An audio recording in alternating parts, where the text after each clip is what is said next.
Ang magkapatid na ito ay parehong kasal sa iisang lalaki. Kahit nakatira sa isang simpleng kubo na gawa sa damo, nagkukumpetensya sila para magkaanak para sa kanilang asawa. Ito ay sa isang liblib na nayon sa Nepal. Ang asawa ng magkapatid ay pumupunta sa bukid para magtrabaho. Pag-alis niya, ang nakatatandang kapatid na si Eva ang nagsisilbing haligi ng pamilya.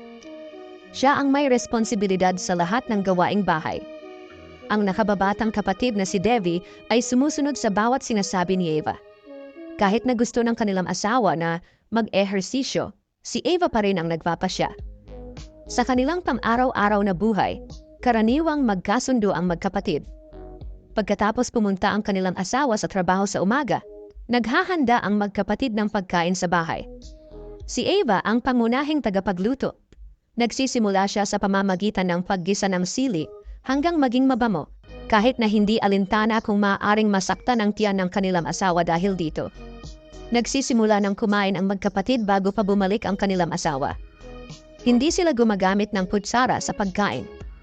Kapag masyadong mainit ang pagkain sa mangkok, minamasa nila ito gamit ang kanilang mga kamay hanggang mawala ang usok. May kilala ka din ba na dala-dalawa ang asawa sa buhay?